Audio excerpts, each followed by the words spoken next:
it's Belle. Welcome back to my channel. Welcome back to another video. This is going to be another recent reads. First is When Sea Becomes Sky by Gillian McDunn. I'm sorry that reached out and sent me an advance reader's copy.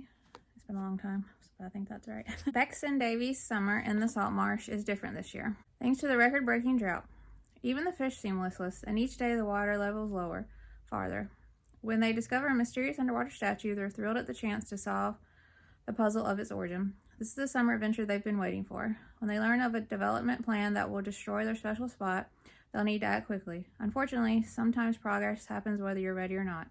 What will it mean if Bex and Davy lose their corner of the marsh where otters frolic and dragonflies buzz, their favorite place to be siblings together? As Bex and Davy attempt to save the statue and their beloved marsh, they come to see that the truth is not as simple as it seems, ultimately discovering so much more about life, permanence, love, and loss than they ever expected. This is such a beautiful story. Such a bittersweet and heartwarming at the same time story. A story with family at the core, a mystery of sorts to solve, and solving it and accomplishing what they want to with it has so much more meaning than you know. Great symbolism throughout the book. Atmospheric, engaging writing, and endearing, lovable characters. A story of a summer of mystery, loss, family, and healing. Just highly recommend. It's just a moving story. And then the author sent me a copy of their book, The Words Within Realms by M.J. Park. Oh, and it doesn't say who the illustrator is because it's an advanced reader's copy. It just says TK. So I'll edit in here who the illustrator is. The illustrator is Yao Ma Van As, spelled Y-A-O, then M-A, then V-A-N, then A-S. It doesn't say who the illustrator is either, so I'll edit it in here. Who the illustrator is of this too. The illustrator is Eunice L. Hindami. Neil Shepard and Amber Brighton are at the opposite ends of the 7th grade social hierarchy.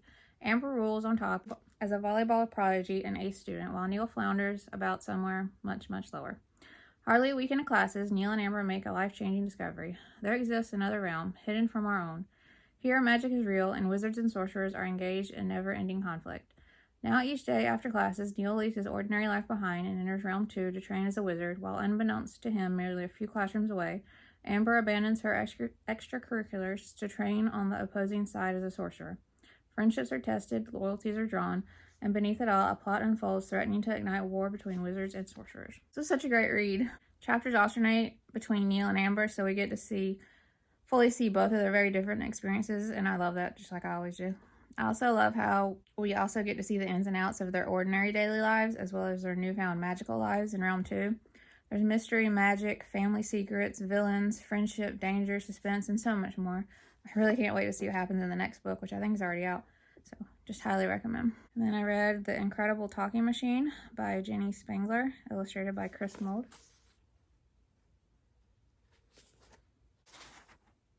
12-year-old Tig works at the Theatre Royal and loves discovering the ghosts and secrets behind the stage. It's the dream job, all apart from her tyrannical boss, Mr. Snell.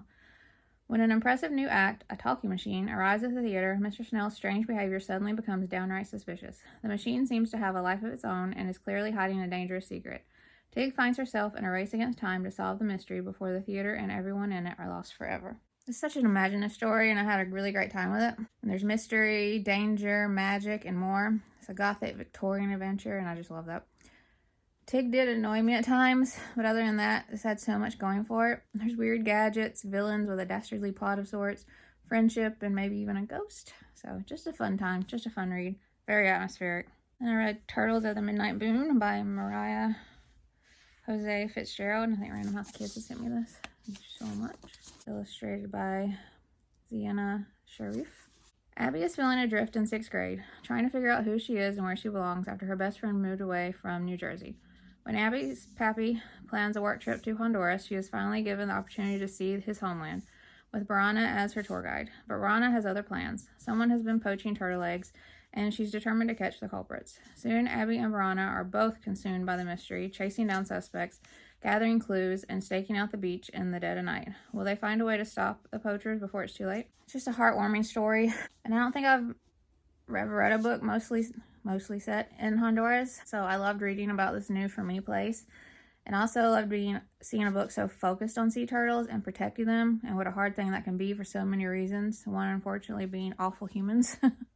The chapters alternate between our two main characters, Barana and Abby, so we get to see both experiences, which I always love. There's mystery, danger, family, and new friendships. It really picks up in the second half and has a satisfying conclusion. There's a little bit of magical realism that seems a little out of place, but didn't really bother me. It's also interesting to see Barana's point of view as someone who's from and has lived her whole life in Honduras, and then Abby, whose dad is from there and who she's going back with. I think this is her first time going there. And so she feels like an outsider in New Jersey and it doesn't feel like she belongs. And then she gets here and she kind of feels like that too, but she does feel like she belongs. It's like a weird feeling for her, I think. And, but she does feel connected to the place. So it's just interesting to see all those feelings and points of views. And I think this was my last Charis Cotter book to read, her older titles that I had, The Ghost Road. So beautiful.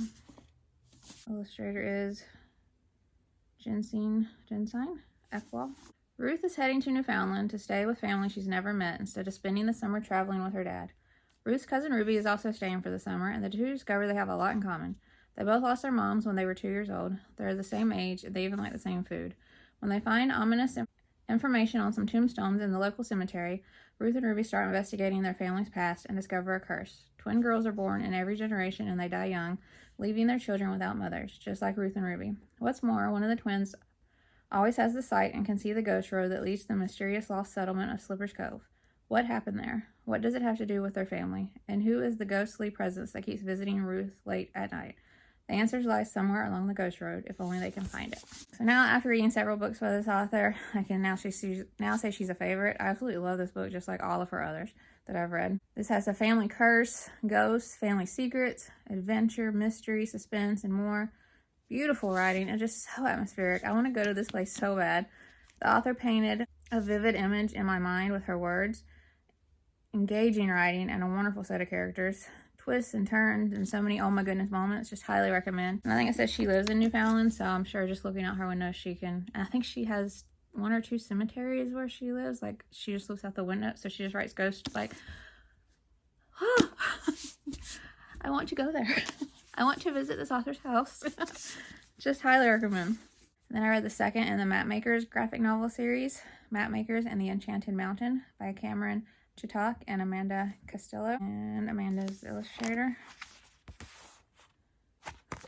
I think I like this one even more than the first one, actually. It's a great continuation of the story. We see a whole new location and new characters. I loved how the story progressed and everything we learned with this one, and I can't wait to see what happens next.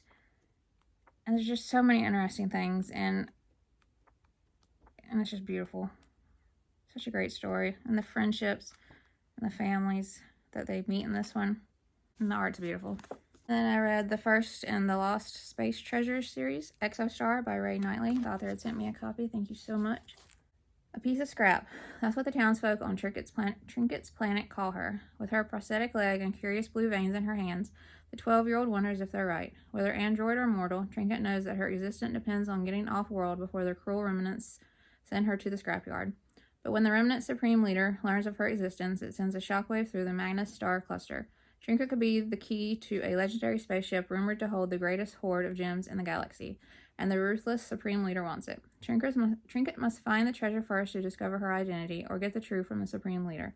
But at what cost? Whoever has the key gets the treasure. The hunt is on. This is amazing. It was such an action-packed ride. This has superb world building, and all the details we learn along the way are so intriguing. Fascinating characters throughout, and I didn't want to put this down. As strange as it may be, my heart belongs to Empty in this one. When you read it, you'll know. And maybe Wolver. The mystery of not only the Exostar, but also of our main character Trinket's past is so interesting. The puzzle pieces we get in this book have me needing to just know more. There's mystery, suspense, danger, space battles, friendship, action, and even politics. Trinket is a kick-butt main character, and I loved her, and I cannot wait to see what happens next, especially after that ending. Highly recommend. And I think the next book's already out, so. The illustrator is Pintado. And then I read What Stays Buried by Suzanne Young. HarperCollins has sent me this. Thank you so much. 12-year-old Callista Wynn is on the verge of losing her ability to talk with the dead. When she turns 13, she will no longer be able to see or speak with spirits, like all mediums in her family. And with only a few weeks until her birthday, children have started disappearing from her small town, Meadowmere. Callista wants to help, but the kids seem to vanish into thin air, and no ghost can provide answers. Then Callista meets the tall lady, an angry spirit with a grudge against Callista, her family, and the entire town, who has taken a special interest in Callista's little sister Molly. When Molly is stolen away in the night, Callista knows the tall lady is responsible and that it's up to Callista to stop her. If she doesn't, Callista won't just lose her powers, she'll lose everyone she has left. This was amazing and right up my alley. I flew through this. It's all the spooky, thrilling, scary ghost moments I love, mixed with the hauntingly beautiful moments as well. All with amazing underlying messages throughout it all. The very real and honest look at loss and grief was superbly done, showing also that those we love are never truly gone, as long as we keep their memory and their love alive in us. Just beautiful. Vivid writing, amazing characters, and such a wonderfully imaginative and creative story to weave all of these things together so well. Highly recommend. And the illustrator is Sadie Shipton. And then I read another Jenni Spangler book, Valentine Crow and Mr. Death. Illustrated by Flavia Sorrentino, who I love. Valentine Crow's story begins with an ending. He and his best friend, Philomena, are leaving their children's home to become apprentices, but a mistake leaves Valentine assigned to Death himself. Soon he's faced with an impossible situation when his best friend's name appears on the list of souls to take. Can he fight Death to save Philomena's soul, or does fate have other ideas? Hold on to that thought. Things are about to get grim. I absolutely love this. I think this might be my favorite book by her. Who knew Death could be such a lovable character? So many great messages as well in this, and the Victorian atmosphere is right up my alley, and the characters are all so endearing and also well done. It was such a surprisingly deep story compared to what I thought it would be, which was amazing.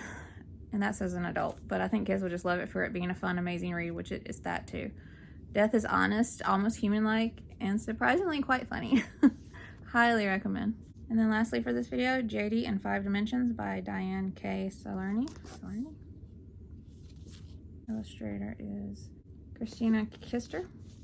Jadie Martin was always told she was abandoned by her parents. Creatures from the 4th dimension rescued her and placed her with a loving adoptive family. Now Jadie acts as an agent for the beings, also known as seers.